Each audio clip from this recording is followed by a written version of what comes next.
നമ്മുടെ അനുദിന ജീവിതത്തിൽ പ്രതിസന്ധി ഘട്ടങ്ങളോട് നാം പുലർത്തുന്ന സമീപനവും മനോഭാവവുമാണ് നമ്മുടെ ജീവിത യാത്രയുടെ മികവും ഭാഗധേയത്വവും നിർണയിക്കുന്നത്.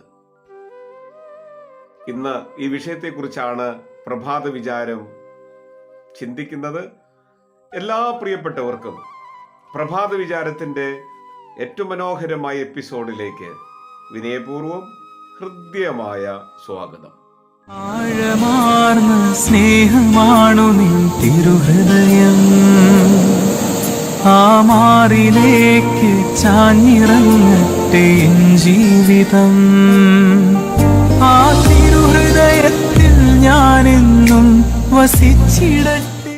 ഒരു പ്രതിസന്ധിയുടെ ഘട്ടത്തിൽ നാം എടുക്കുന്ന തീരുമാനങ്ങൾ നമ്മുടെ മനോഭാവം വളരെ നിർണായകമാണ്. ഒരുപക്ഷെ ഭാവി ജീവിതത്തിന്റെ വിഗതികളെ നിയന്ത്രിക്കുന്നത് അങ്ങനെയുള്ള ഘട്ടങ്ങളിൽ നാം എടുക്കുന്ന തീരുമാനമാണ്. ചില സന്ദർഭങ്ങളിൽ പ്രതിസന്ധികളെ തരണം ചെയ്യാൻ നാം വളരെയേറെ എളിമപ്പെടേണ്ടതായിട്ട് വരും. ചില മുഹൂർത്തങ്ങളെ അനുഗ്രഹ മുഹൂർത്തങ്ങളാക്കി മാറ്റാൻ നാം നമ്മെ തന്നെ പൂർണ്ണമായി വിട്ട് കൊടുക്കേണ്ടതായിട്ട് വരും. ഒരിക്കൽ രണ്ട് സുഹൃത്തുക്കൾ ചേർന്ന് ഒരു ദീർഘയാത്രയ്ക്ക് വനാന്തരങ്ങളിലൂടെ മുതിരുകയാണ്. ഒത്തിരി കാര്യങ്ങൾ സംസാരിച്ച് ഒത്തിരി മണിക്കൂറുകൾ അവർ യാത്ര തുടരുകയാണ്.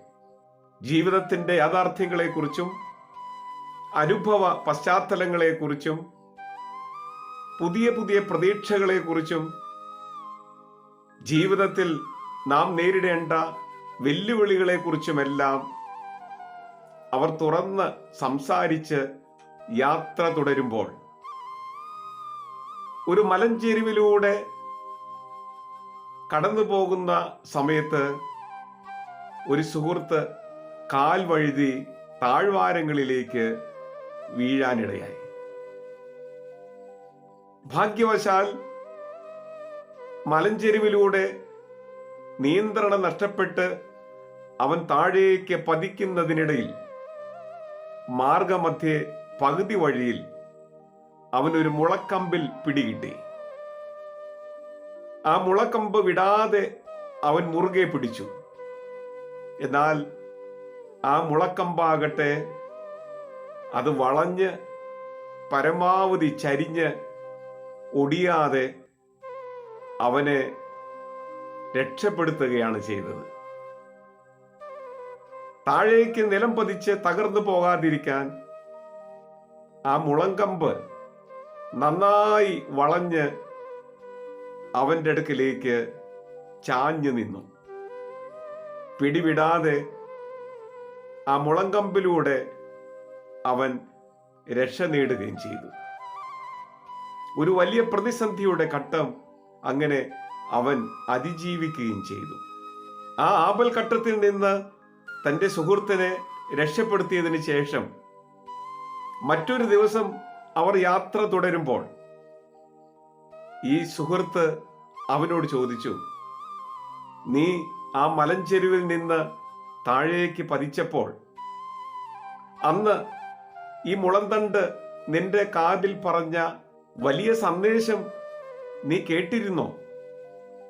ഉടനെ അവൻ പറഞ്ഞു, എന്നോട് മുളന്തണ്ട് സന്ദേശമൊന്നും പറഞ്ഞില്ല, ഞാനൊന്നും കേട്ടില്ല. എന്നാൽ ഈ സുഹൃത്ത് അവനെ ഓർമ്മപ്പെടുത്തി, തീർച്ചയായും നിന്നെ വലിയൊരു ആപത്തിൽ നിന്ന് രക്ഷപ്പെടുത്താൻ വേണ്ടി ആ മുളന്തണ്ട് നന്നേ വളഞ്ഞ് കൊടുത്തു. അത് നിന്നോട് പറഞ്ഞ ഒരു വലിയ സന്ദേശമുണ്ട്. അത് മുഴുവൻ വളഞ്ഞതിന് ശേഷമാണ് ഒടിയാതെ നിന്നെ രക്ഷപ്പെടുത്താൻ സാധിച്ചത്.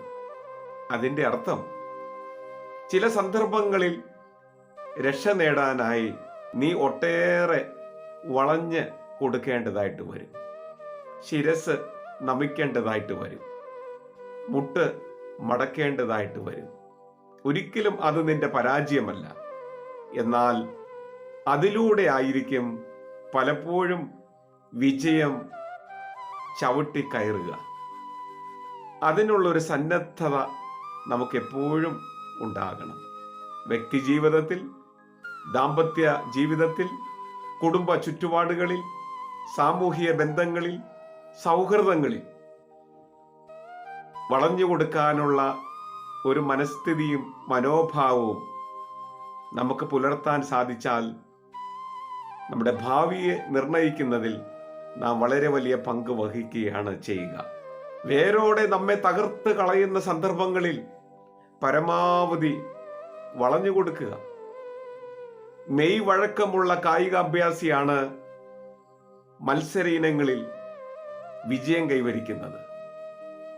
സ്ഥിരമായി അവനുള്ള കായിക അഭ്യാസമാണ് വലിയ നേട്ടങ്ങളിലേക്ക് അവനെ നയിക്കുന്നത്. അതുകൊണ്ട് ജീവിതത്തിൽ നിന്ന് ദുശാഠ്യങ്ങളും പിടിവാശിയും നമുക്ക് മാറ്റിവെച്ച് സ്നേഹത്തിൻ്റെ മുമ്പിൽ, സൗഹൃദങ്ങളുടെ മുമ്പിൽ, സത്യത്തിൻ്റെയും നീതിയുടെയും മുമ്പിൽ നമുക്ക് സ്വമനസ നിരൂപാധികം വളഞ്ഞു കൊടുക്കാൻ, തലകുനിക്കാൻ, കാരുണ്യത്തിൻ്റെ മുമ്പിൽ മുട്ടുമടക്കാൻ കഴിയുന്നുവെങ്കിൽ നമ്മുടെ ജീവിതം സന്തോഷപൂരിതമായി തീരും. എല്ലാ പ്രിയപ്പെട്ടവർക്കും അനുഗ്രഹീതമായൊരു പ്രഭാതകാലവും സന്തോഷവും സൗഭാഗ്യങ്ങളും വിജയവും നിറഞ്ഞ ഒരു നല്ല ദിവസവും ആശംസിക്കുന്നു. ദൈവം നമ്മെ സഹായിക്കട്ടെ.